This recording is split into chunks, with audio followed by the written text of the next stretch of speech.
Olá pessoal, todas e todos bem? Espero que sim. Na nossa aula falaremos sobre desenvolvimento moral. Se vocês já conhecem essa tirinha da Mafalda, em que ela diz assim: Tommy, pensei em ficar com o troco da padaria para comprar bala, mas não consegui. E tudo por causa do maldito inquilino que começou a dizer que isso é muito feio, que não se faz e sei lá eu o que. Aí a mãe: inquilino? Que inquilino, Mafalda? Ai, esse que a gente tem aqui dentro. Que inquilino é esse que a Mafalda tá falando? Será que ela tem um serzinho, um anjinho ou um capetinha que ficam na cabeça dela ali dizendo como é que ela tem que agir, o que ela pode e o que ela não pode fazer? E como é que a gente chega até um status de um indivíduo que consegue pensar conforme o inquilino que tem aqui dentro? Porque quando a gente nasce, as crianças, não sabem. A gente não vem com código no nosso DNA de como é que a gente deve se comportar em sociedade. O que é bom para mim, o que é bom para os outros, o que é certo, o que é errado, o que é bom e o que é ruim. Então, sobre essas questões, como é que a gente desenvolve esse inquilino que habita, esse corpinho da Mafalda e que diz, olha, eu não posso ficar com o troco da padaria porque é errado, independente de um agente externo, porque não é a mãe dela que estava dizendo, você não pode ficar com o troco da padaria, você tem que me devolver o troco. Tinha alguma coisinha dentro dela dizendo que ela não poderia ficar com essa grana. Então, é sobre isso que a gente vai trabalhar na aula de hoje.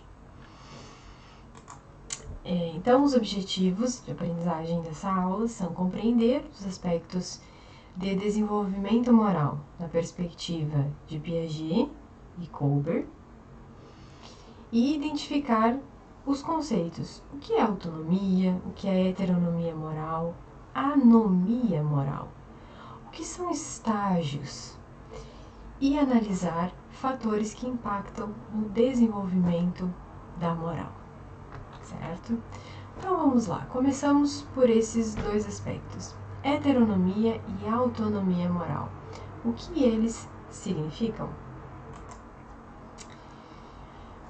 Bom, se a gente puder voltar para a nossa chargezinha lá no início, em que a Mafalda diz que ela não podia ficar com o troco da padaria por causa do inquilino que estava ali dentro, a gente poderia dizer que a Mafalda está no estágio que Piaget chamaria de autonomia moral.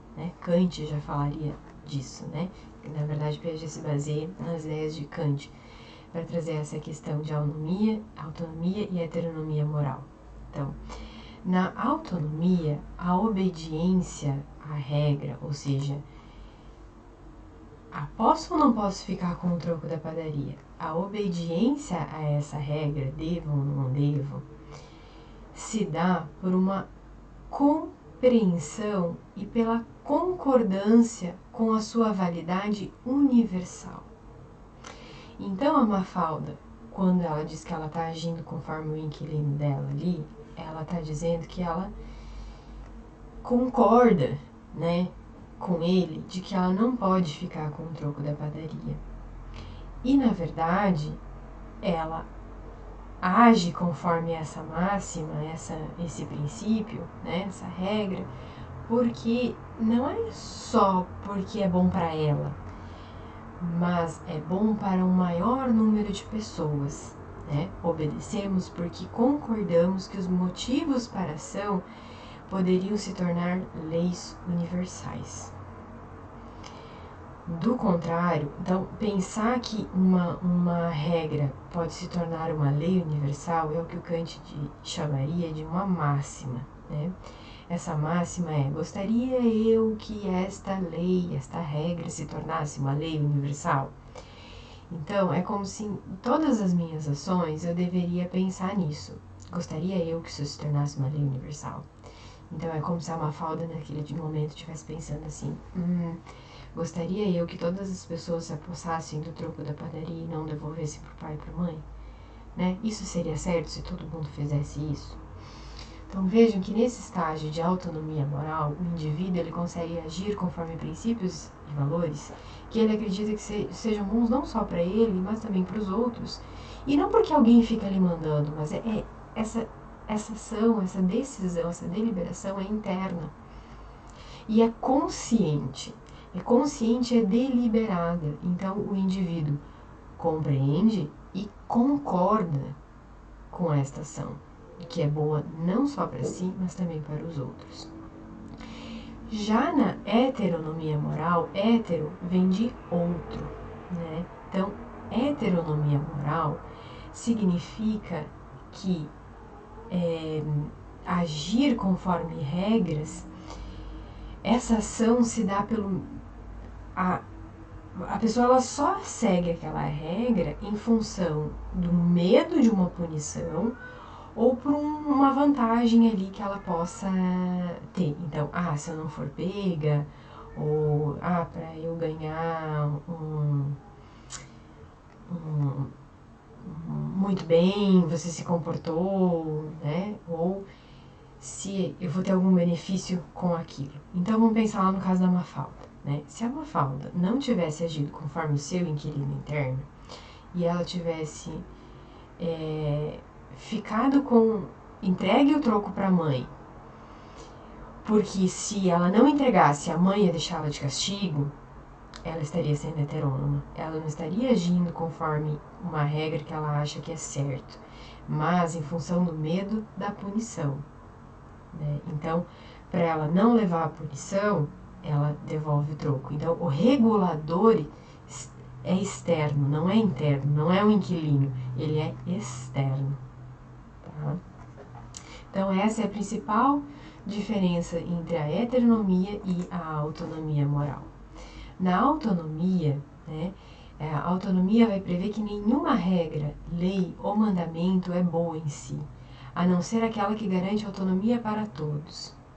A autonomia, portanto, exige uma reflexão crítica, um ato do pensamento sobre as regras a que nos submetemos. O que isso quer dizer? Que nem toda regra é boa. A moral, se a gente só precisasse de regras para existir, né, normas, a moral não seria necessária, porque a moral vai poder refletir o que é certo e o que é errado, né? E o que é certo, e não é qualquer coisa que é certa, é qualquer coisa que é boa. Aquilo que é bom, aquilo que é certo, a moral vai nos dizer que tem que ser bom e certo, não só para mim, para levar uma vantagem aqui e ali, mas para o maior número de pessoas, né? Por isso, universalizável. Então, a autonomia, né? Essa capacidade de agir conforme determinados princípios e valores que a pessoa compreende e considera como corretos, ela exige uma reflexão crítica, né? Uma tomada de consciência sobre que regras nós estamos nos submetendo. Então, quando eu decido agir de determinada forma ou outra, o que está por trás? Isso que está por trás, né? Esses princípios estão sendo bons para o maior número de pessoas, estão beneficiando algumas pessoas, na verdade está fazendo mal para algumas pessoas. Então, nesse sentido, essas regras não são boas, né? E eu não deveria seguir. Então, veja que a autonomia, o agir moral, ele está muito relacionado à liberdade, né? Só que não é uma liberdade. Então, pelo uso, Kant vai falar assim, ele vai retomar a importância da razão, né? Ele vem para criticar até uma ética baseada na religião, né, que indica que existe um ser externo que nos diz o que é bom, que vem com mandamentos, que vai nos punir. Então, a vida boa não é nessa vida, é pós-vida, é no céu. Se você não se comportar, tem um inferno. Então, veja que eu não preciso pensar sobre como agir, né? Existe um ser que regula e fomenta, na verdade, a heteronomia, né? Porque é ele quem decide, é ele quem impune. E, na verdade, o que o Kant propõe é que nós sejamos capazes, por meio da razão, de deliberarmos como agir. Só que não é uma deliberação que causa benefício só para mim, mas também para os outros, né? Então, essas normas morais têm que ser boas de forma universal. Então, para Kant, a finalidade da autonomia é que só ela, né, pode garantir a dignidade para qualquer ser humano, né? Então, é pela moral, é pelo desenvolvimento da autonomia moral que a gente pode garantir a construção de uma sociedade cada vez mais justa e melhor para todas as pessoas, né? Em que se garanta o respeito e a dignidade de qualquer ser humano. E aí, Piaget, com base nesses princípios de Kant sobre a autonomia e a heteronomia moral, ele, psicólogo, né, que vocês já conhecem, ele vai tentar entender como é que a gente desenvolve, então, essa autonomia moral, né? Será só pelo aspecto da razão, né? Basta a gente ter um raciocínio cognitivo desenvolvido que a gente é capaz de pensar e deliberar como agir, né? Então, Piaget vai estudar, vai se debruçar para ver como é que as crianças passam, então, a desenvolver essa autonomia. E para ele, a autonomia é uma construção. E essa construção está baseada nas relações interpessoais que nós estabelecemos, seja com os adultos, mas principalmente com os pares, aqueles que estão numa certa igualdade conosco, seja pela idade, né, no nosso grupo mais próximo de iguais. Então, toda essa obra de Piaget está publicada na obra O Julgamento Moral da Criança, um estudo de 1932, e nessa obra, então, ele vai definir que a moralidade é o respeito pelas pessoas e pelas regras. Moralidade é o respeito pelas pessoas e pelas regras. E ele vai dizer que primeiro a gente começa respeitando as pessoas para depois, então, respeitar as regras. E aí ele vai fazer todo esse estudo com base, né, se para ele o respeito, a moralidade é o respeito pelas regras e pelas pessoas, ele vai ver como é que as pessoas passam, então, a respeitar essas regras. E ele vai observar as crianças, né, através do método clínico, ele vai observar e entrevistar as crianças jogando, né, o que na época era um jogo extremamente cheio de regras, que as crianças jogavam muito. Hoje, talvez as nossas crianças já nem brinquem mais, já nem joguem, mas é o jogo de gude, né, jogo de bolita, caçapa, né? Tem regiões do país que chamam de forma diferente.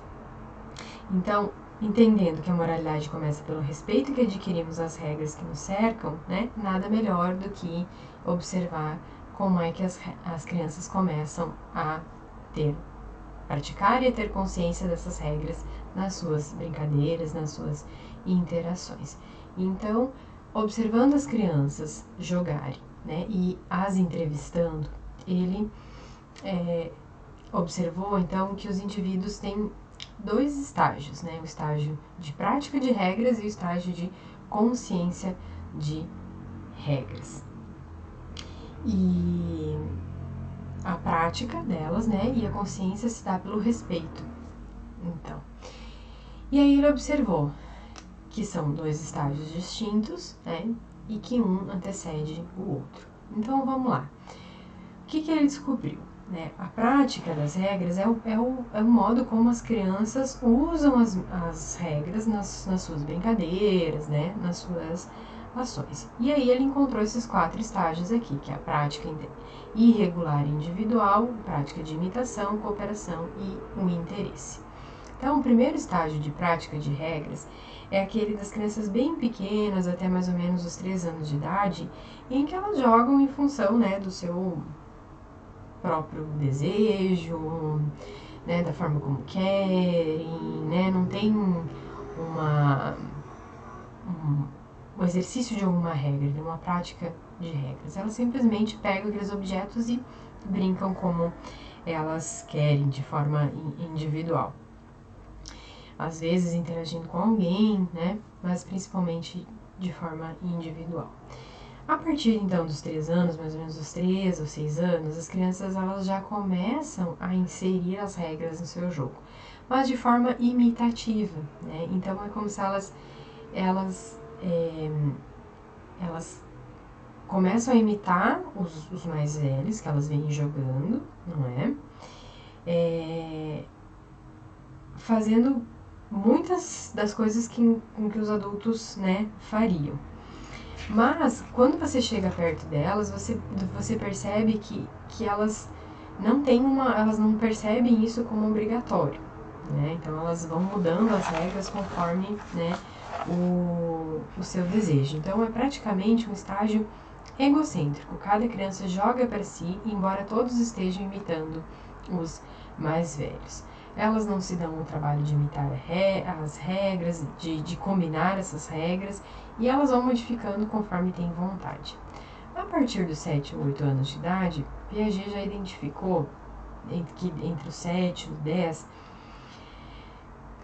as crianças passam a usar de fato as regras, né, entre si, e essas regras passam a surgir a partir dos combinados. Então elas começam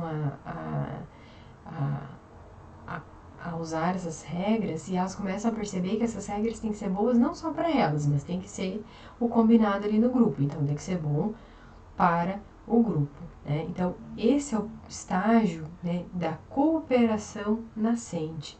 Então é o estágio em que as crianças começam a perceber que é preciso ter um consenso, que o que é bom não só para mim, mas para o outro também, né? E no último estágio teria um estágio de prática de regras que é praticamente o que a gente chamou de interesse. A partir dos 11 anos de idade, mais ou menos, elas passam a codificar as regras antes do jogo. E às vezes o tempo que elas gastam fazendo esse combinado é maior do que o próprio jogo, ou o processo de pensar as regras, que tem que ser cada vez mais refinadas, melhores e tal.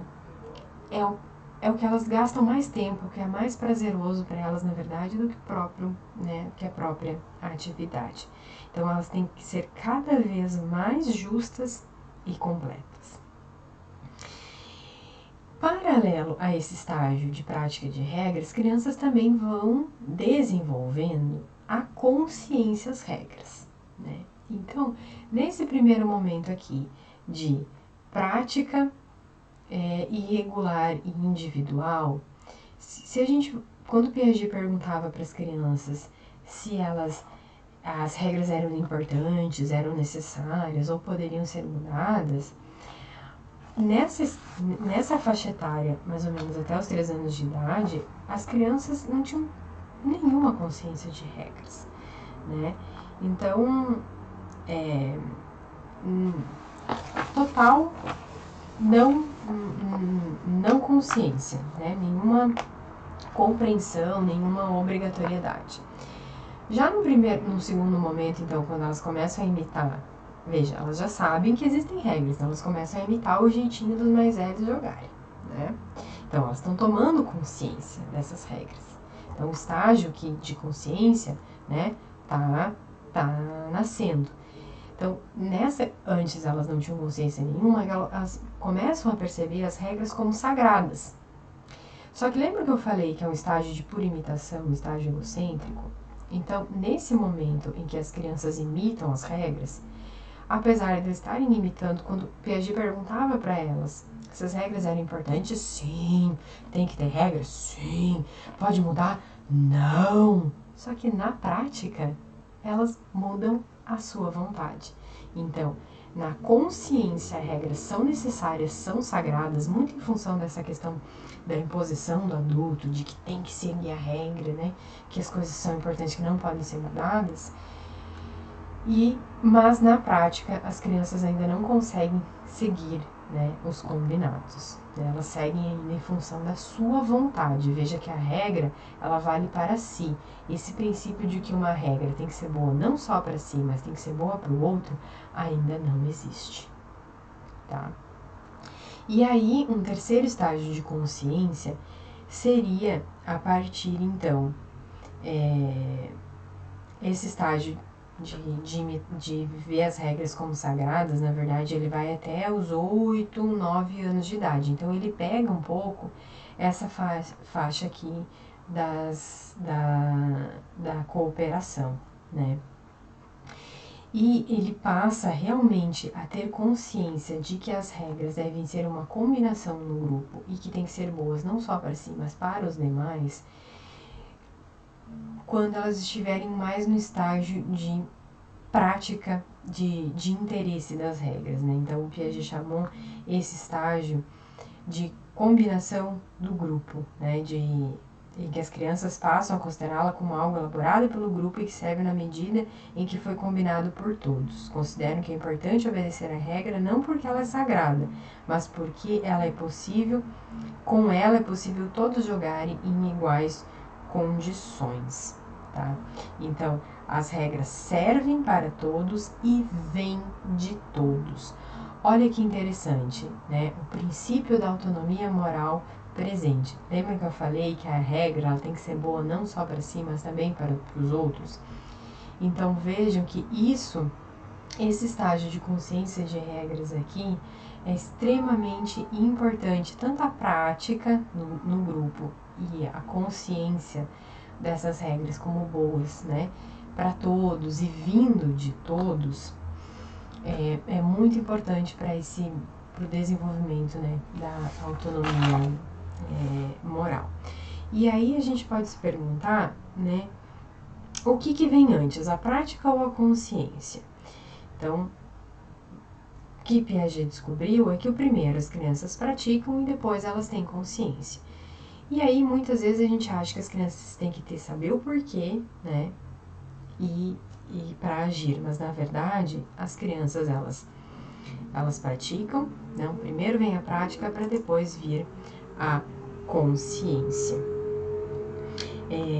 Então, como diz a professora Suzana, primeiro a criança pratica a construção de regras, aplica-as mudando no grupo, cria novas. Depois é que descobre que as regras são sagradas, imutáveis, eternas. E quando a criança acha imutáveis e sagradas as regras que vêm dos mais velhos, pela consciência, sua prática é ainda imitativa e egocêntrica. Ou seja, na prática, a criança faz o que quer e na fala é rígida e moralista. Portanto, primeiro é fazer para depois compreender. Então, a criança descobre o verdadeiro sentido das regras, a consciência, quando começa a praticá-las entre si em situações de cooperação no grupo. Tá? Então, por isso que as ações de cooperação são extremamente importantes. E aí, a professora Suzana, nesse texto que é o que eu estou usando como base para essa aula aqui, ela faz os paralelos entre as noções de autonomia e heteronomia e os estágios de prática e consciência das regras. E aí ela vai dizer assim, olha, as crianças são heterônomas, então, quando elas fazem a prática imitativa, quando elas fazem o uso imitativo das regras e quando as consideram sagradas, pois vindas da tradição, que são imutáveis, Deus criou, alguém impôs, né? E as crianças são autônomas, né? Quando elas já fazem o uso racional das regras e social, racional e social, e quando as consideram produtos do e para o grupo. É aí que o princípio da universalização começa a surgir. Veja que se a gente espera que o indivíduo consiga pensar que ele vai seguir uma regra, um princípio que é bom não só para si, mas também para o mundo, para o universo, para todo mundo, as crianças, os adolescentes ainda têm essa dificuldade de pensar nas questões universais. O que é universal? A primeira universalidade é o grupo de iguais. Então é ali que começa a nascer esse princípio da universalização. O princípio que diz que algo tem que ser bom não só para mim, mas também para os outros. E tem que vir desses outros, né, num combinado. Então é aí o nascimento desse princípio da universalização da moral. Bom, Piaget também descobriu, né, que não só a partir das noções, né, de regras, né, de seguir os princípios ou não, mas também o julgamento dessas ações, né, o quanto as crianças julgam essas ações como certas ou erradas, né, que tanto para Piaget quanto para Kohlberg, os princípios da autonomia moral se dá pelas noções de justiça, né, do que é certo e do que é errado. Então, ele apresentava histórias hipotéticas para essas crianças e perguntava, né, se elas eram contra, né, o que elas mais levavam em conta ao julgar esses atos, né. Então, o que ele descobriu? Que as crianças julgam por duas responsabilidades, ou pela responsabilidade objetiva e subjetiva, que a gente encontra, né, essa é uma noção de justiça. Um exemplo clássico que ele apresentava é o seguinte, olha, um menino quebra acidentalmente 15 xícaras que estavam atrás da porta da sala em que entra. Outro menino aproveita que sua mãe saiu e sobe no armário para pegar doces. Ao fazê-lo, esbarra em uma xícara e quebra. E aí, quem que está mais errado? O que quebrou uma xícara ou o que quebrou 15 xícaras? E aí, o que ele descobriu? Né? Que as crianças, até mais ou menos os 8 anos, elas tendem a julgar pela responsabilidade objetiva. Ou seja, elas dizem que quem é mais culpado é aquele que teve a causa foi maior. A consequência a consequência do ato foi maior. Então é mais culpado aquele que quebrou 15 xícaras. Quem deveria ser punido? Aquele que quebrou 15 xícaras. Então, culpa grande, né? Resultado grande, culpa grande. Resultado pequeno, culpa pequena. Tá? Então, é pela consequência do ato. Já as crianças maiores, então, elas tendem a avaliar a ação pela intencionalidade. E veja que interessante, as crianças menores, elas conseguem julgar pela intencionalidade do ato, mas é só quando diz respeito a elas. Por quê? Porque essas crianças ainda são egocêntricas, né? Egocêntricas não no sentido de egoístas, como a gente já viu, né? Mas no sentido da perspectiva centrada em si. Então, é uma criança que não consegue descentrar e pensar no que levou o outro, né? Porque ela tem que sair do seu ponto de vista e se colocar no lugar do outro para tentar entender a sua intenção. Então, nesse caso, as crianças menores ainda egocêntricas, elas olham a consequência, né? Porque elas não conseguem ver a intencionalidade, a não ser que quando é com elas, né? E já as crianças maiores, elas julgam os atos, né, os piores atos, os atos mais errados, os que devem ser mais punidos, em função da intencionalidade, né? Se a intenção foi boa, né, isso pode desculpar um ato ruim. Então, no caso das xícaras, eles vão dizer assim, mas o que quebrou as 15 xícaras, apesar de ter quebrado mais xícaras, ele não teve intenção, ele não viu que tinha, né, uma bandeja com 15 xícaras atrás da porta. Mas já o outro, olha, ele esperou a mãe sair, foi lá no armário, ele sabia que ele não podia pegar, que não é a hora dele comer o doce, e aí ele fez, olha, de propósito, subiu lá no armário e ele quebrou uma xícara. Então, ele que tem que ser mais culpado. Então, como a gente pode perceber, a criança pequena julga como um juiz severo e rígido, né?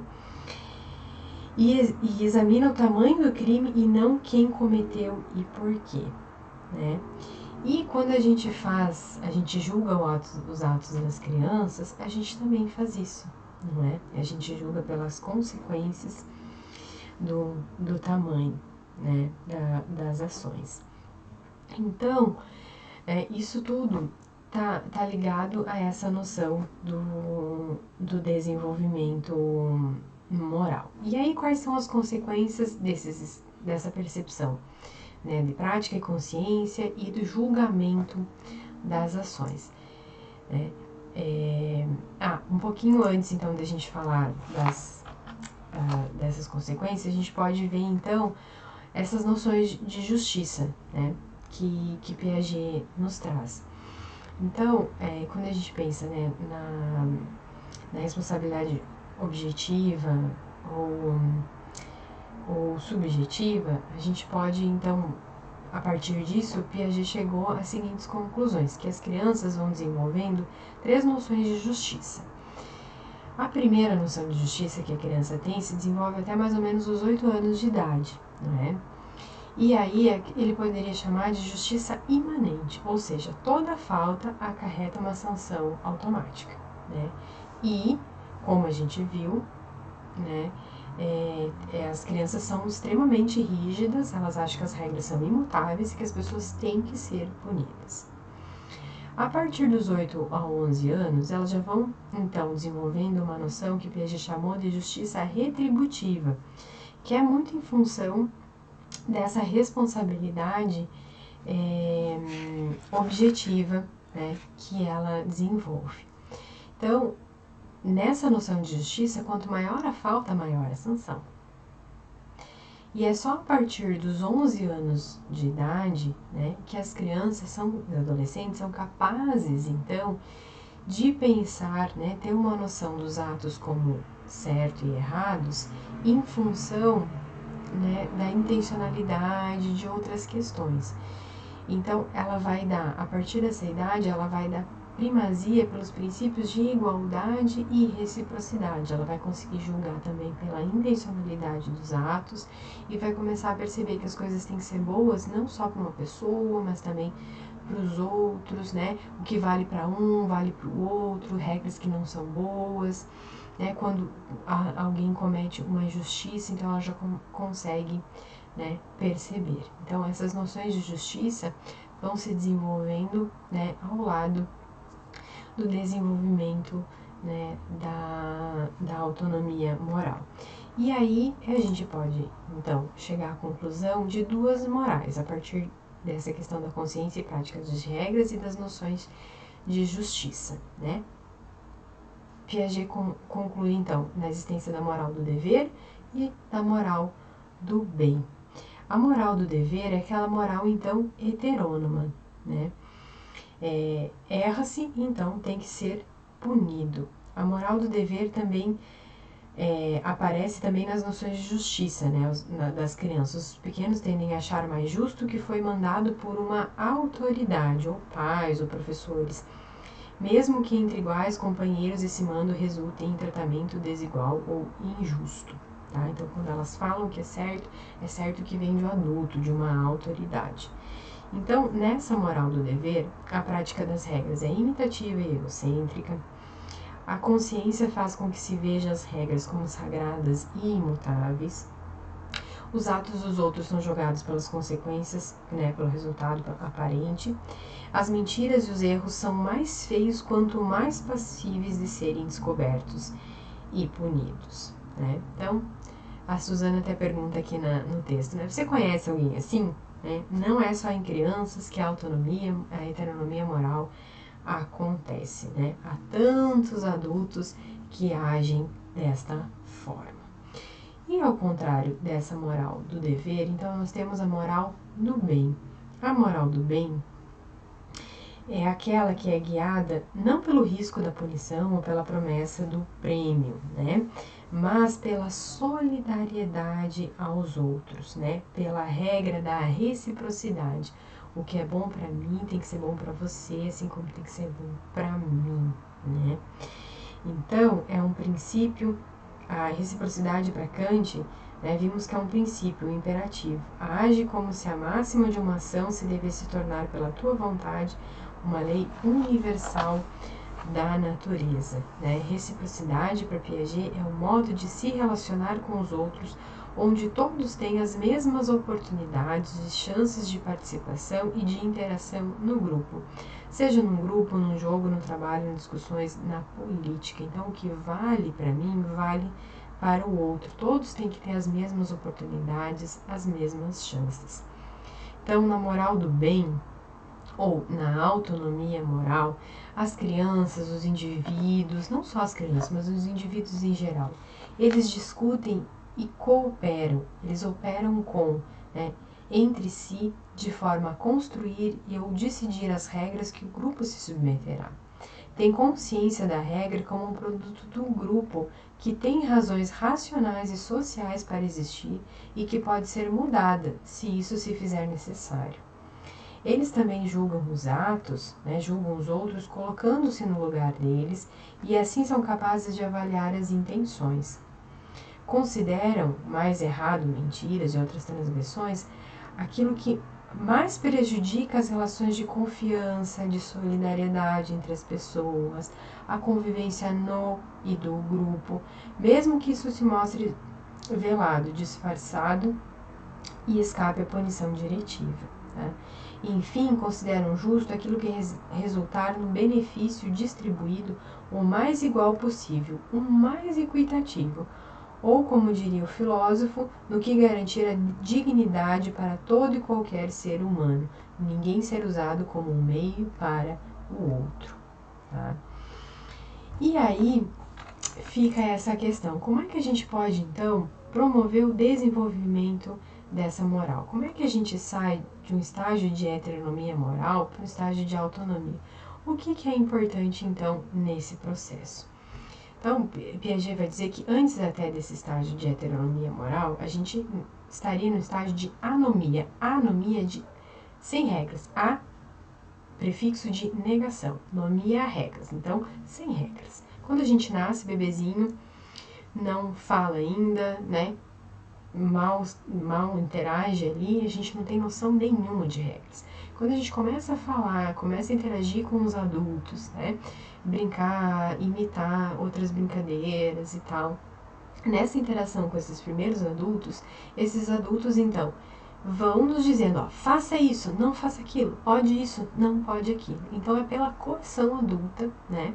É um adulto que vai nos dizer e vai nos impor como devemos agir. Então, nessa fase, nesse estágio de heteronomia moral, é até necessário que os indivíduos adultos, né, porque já que a gente não tem uma prática, uma consciência, né, das regras, isso é um processo que é ali pelos pares que a gente vai construindo. Olha, até apresento, gente. Parece que eles, né, sorrateiros. É muito importante, então, nessa fase que os adultos nos digam como agir. Então, na heteronomia, o que é forte é a imposição, ou seja, a coação adulta, e é nessa primeira relação, então, com os adultos, que vai se construindo a primeira forma de respeito, que é o respeito unilateral, né? Que é uma via de respeito. Não é um respeito mútuo, né? Um respeita o outro. O respeito unilateral é uma via de respeito.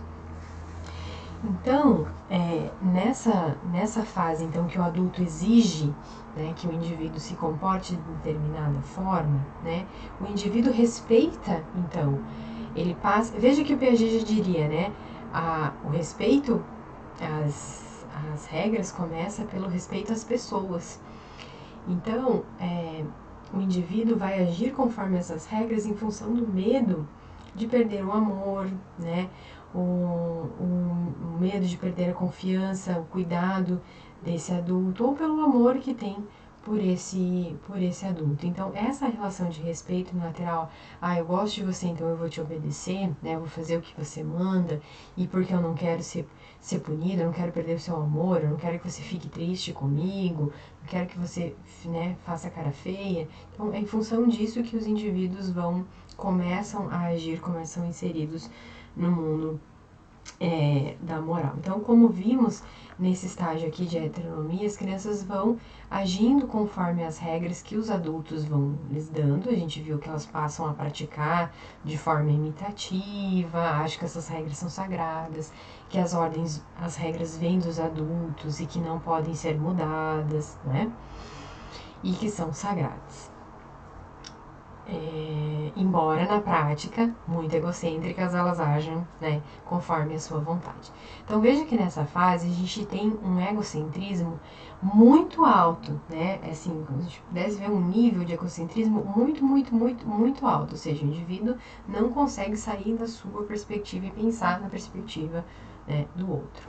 Então, para que seja importante, para que seja possível o indivíduo vencer esse estágio de heteronomia moral aqui, é muito importante que essa coação adulta diminua, né, e que dê espaço, né, essa interação com esse adulto, por mais relação de respeito que seja, afetuosa, autoritativa, né, não autoritária, baseada na cobrança, mas no afeto. Essa relação sempre vai ser uma relação de hierarquia, de adulto-criança, tá?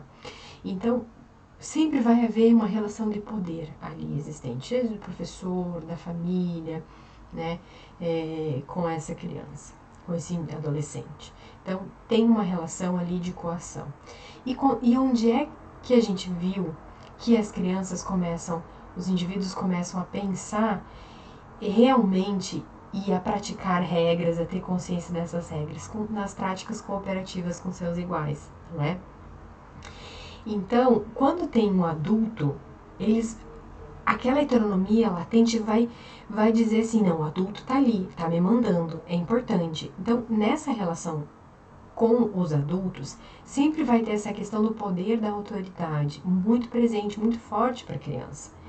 Então, ela consegue se livrar disso, né, de pensar assim, nossa, o adulto tem razão, o adulto disse, né, essa autoridade mandou, quando esse adulto não está perto e quando ela pode viver relações mais livres, mais com seus iguais.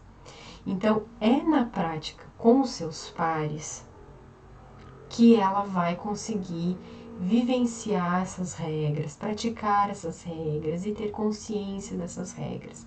Então, as relações de coação adulta, elas têm que dar espaço, elas vão estar ali.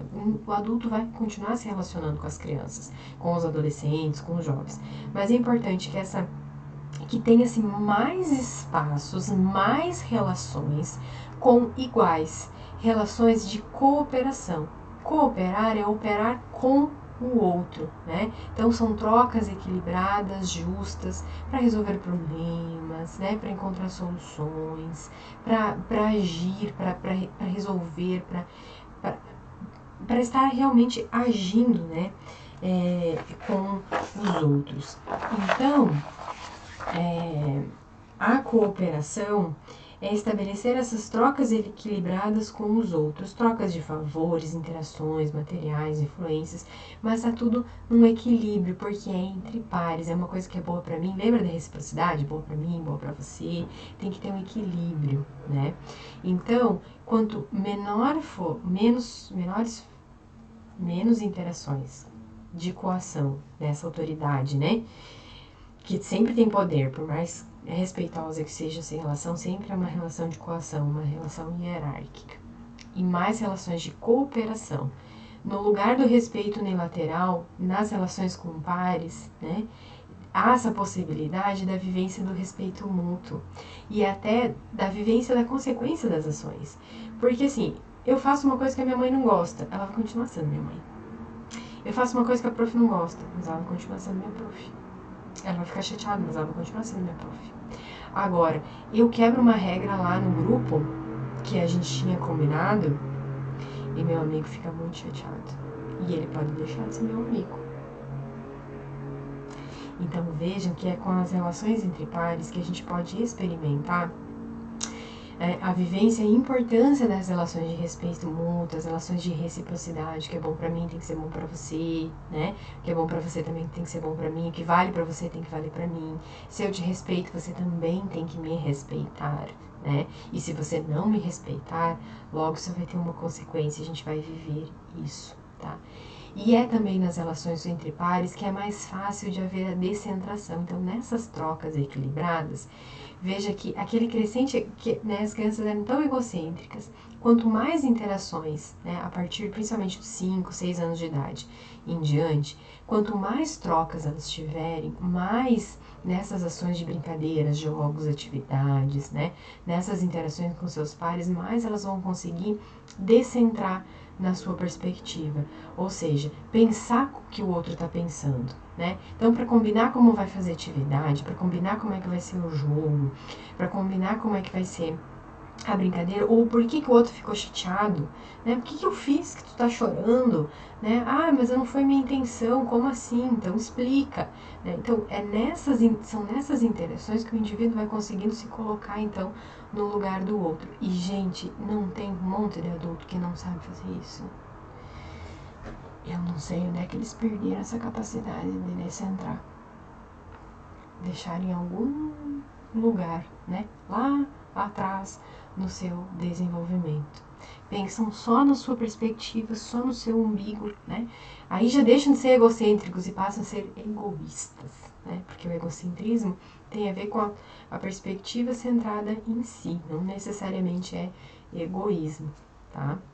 Então vejam que é pelas práticas cooperativas, relações de respeito mútuo e relações em que é possível, né, praticar a descentração, sair do seu ponto de vista e pensar na perspectiva do outro, que o caminho, né, para a construção dessa autonomia moral vai se construindo, vai se fortalecendo e vai se potencializando, né? Por quê? Porque a cooperação provoca, né, essa descentração, vai possibilitando, né, essa troca, e aí por esses conflitos, as trocas, né, é que eles vão conseguindo pensar nas coisas que são boas para si, boas para os outros, né, e então construindo essa capacidade, a autonomia moral, certo? Então veja que a imposição adulta, ela é importante, mas ela é importante lá no início do nosso desenvolvimento. Depois, nós temos que incentivar que as nossas crianças, adolescentes, jovens e adultos pensem em diferentes perspectivas, né? Tenham relações de respeito mútuo, cooperem com os outros, né? E nessa cooperação possam vivenciar, então, trocas, confronto de ideias, e assim elas vão percebendo que ele construindo aquela ideia, né, da universalidade, aquilo que é bom não só para mim, mas bom também para os outros, certo? Então, nessas relações com iguais é que a gente pode ir vivenciando de uma forma mais natural a questão das regras, das consequências, né? Percebendo aquilo que é bom para nós e bom para os outros, certo? Na próxima aula, então, a gente fala sobre o Kober, que também vai concordar com o Piaget. Será? Vamos ver.